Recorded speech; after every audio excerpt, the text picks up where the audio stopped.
ለዛሬው ዕለት የወሎ ቤት አማራ በጎ አድራጎት ድርጅት በግዳን ወረዳ ሙጃ ለሚገኙ በጦርነቱ ጉዳት ለደረሰባቸው ወገኖቻችን ያደረገው የ100 ኩንታል ድጋፍ ወይም ግማሽ ሚሊዮን ብር የሚገመት ወጪ ወጣበት ማለት ነው። የኢትዮጵያን ኔትወርክ ለማህበራዊ ድጋፍ የሚባሉ በካናዳ የሚኖሩ ኢትዮጵያን ስብስብ የሆነው ኢክናስ የሚባል ድርጅት ለወሎ ቤት አማራ በጎ አድራጎት ድርጅት ባደረገው የገንዘብ ድጋፍ መሰረት ነው ይህንን ድጋፍ ለወገኖቻችን እያደረገ የሚገኘው። በተለይ ደግሞ የፋሲካና የአረፋ በዓል በአንድ ላይ ተያይዘው መምጣታቸውን ተከትሎ ለወገኖቻችን ይህንን ድጋፍ አድርገናል። አሁንም ግን በጦርነቱ የደረሰው ጉዳት መጠን ከፍተኛ ከመሆኑ ጋር ተያይዞ የተጎጂዎችን ቁጥር በጣም ብዙ ከመሆኑ ጋር ተያይዞ ይሄ ድጋፍ በቂ አይደለም፣ ለወገኖቻችን ሙሉ ለሙሉ መድረስ አልቻለም። ስለዚህ በመላው ዓለም የምትገኙ በሀገር ውስጥ በውጭም ያላችሁ ኢትዮጵያውያንና የኢትዮጵያ ወዳጆች በሙሉ አሁንም ድጋፋችሁን አጠናክራችሁ ብትቀጥሉና ለነዚህ ወገኖቻችን ድጋፍ ማድረጋችንን ብንቀጥል የሚል መልእክት ለማስተላለፍ እንወዳለን። የወሎ ቤት አማራ በጎ አድራጎት ድርጅት እንግዲህ ከጦርነቱ በኋላ በጦርነቱ ጉዳት ለደረሰባቸው ወገኖች በሃይቅ በመርሳ በራያ ቆቦ በጋሸና በላሊበላ በሰቆጣ የተለያዩ ቦታዎች እየተዟዟረ ድጋፍ እያደረገ ነው የሚገኘው። አሁንም ድጋፍ ማድረጉ ይቀጥላል። ታዲያ ይህንን ድጋፍ ለማድረግ የእናንተ ወገኖቻችን እገዛ ያስፈልጋልና አሁንም ድጋፋችሁ አይለየን፣ ድጋፋችሁን ልገሳችሁን ስጡን። እኛም ለተጎጂ ወገኖቻችን ማድረሳችንን እንቀጥላለን የሚል መልእክታችንን እናስተላልፋለን።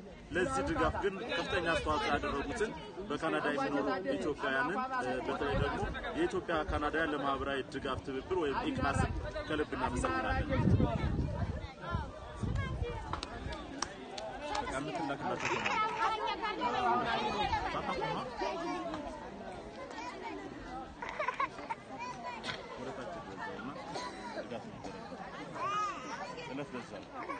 عادي نراجع شوفره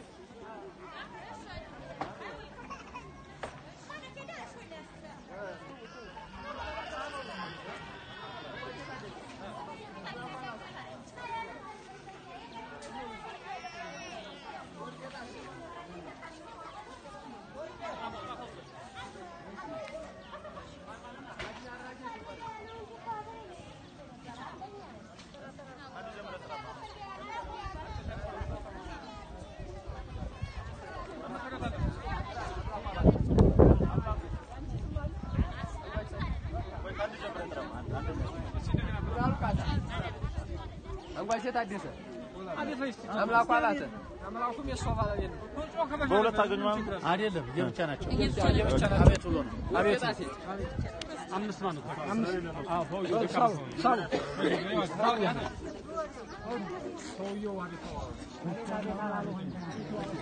አዲና አራጌ ደርሶ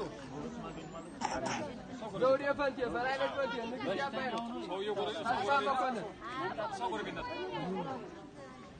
ዝቅ አድርጉ